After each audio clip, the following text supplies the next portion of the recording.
कितनी भी गरीबी हो, कितनी भी मुश्किलें हों,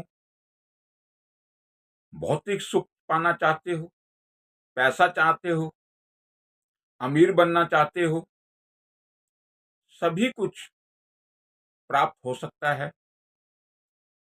अगर आप मन से चाहेंगे तो। अप्सरा साधना।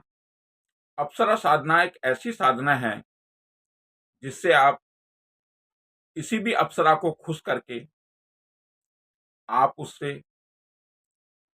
पैसा, धन, दौलत, भौतिक सुख कुछ भी पा सकते हैं। अप्सराएं सिद्ध होती हैं बशर्ते कि आप स्वच्छ मन से मन लगा करके सही विधि पूर्वक अप्सरा को सिद्ध करें। वैसे बहुत से लोग कहते हैं एक ही दिन में अप्सरा सिद्ध हो जाती है, 3 दिन में हो जाती है, लेकिन ऐसा नहीं है। कम से कम आपको 21 दिन विधि पूर्वक अप्सरा की साधना करनी पड़ती है, और वो भी एकांत में, जहाँ पे कोई शोर शराबा ना हो, एकांत कमरा हो आपका, या ऐसा मंदिर हो जहाँ एकांत हो, जहाँ पे कि आपको रात को विश्राम भी करने की जगह हो। क्योंकि अप्सरा साधना जो है वो जब शुरू करते हैं तो रात को, रात्रि में 10 बजे के बाद ही इस तरह की साधना की जाती है, और कम से कम 51 माला उस मंत्र की, अप्सरा के मंत्र की रोज पढ़नी है, और उसके बाद रात्रि में उसी जगह पर विश्राम करना पड़ता है। इसलिए या तो एकांत में कोई मंदिर हो जहां आपको कोई डिस्टर्ब करने वाला ना हो, या आपका घर जिसमें एकांत में आपका कमरा हो, जिसमें आपको रात्रि 10 बजे के बाद कोई डिस्टर्ब करने वाला ना हो, तब आप ये 21 दिन में अप्सरा की साधना कर सकते हैं। किसी भी अप्सरा की साधना कर सकते हैं आप, चाहे वो मेनका हो, उर्वशी हो, रंभा हो, रत्नमाला हो, कोई भी अप्सरा हो।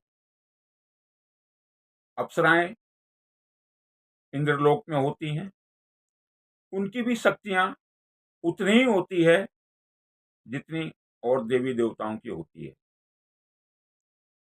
परंतु अप्सराएं बहुत जल्द ही सिद्ध हो जाती हैं, क्योंकि अप्सराएं भी चाहती हैं पृथ्वी लोक में आके भ्रमण करें और मनुष्यों से दोस्ती करें और पृथ्वी लोक में आए।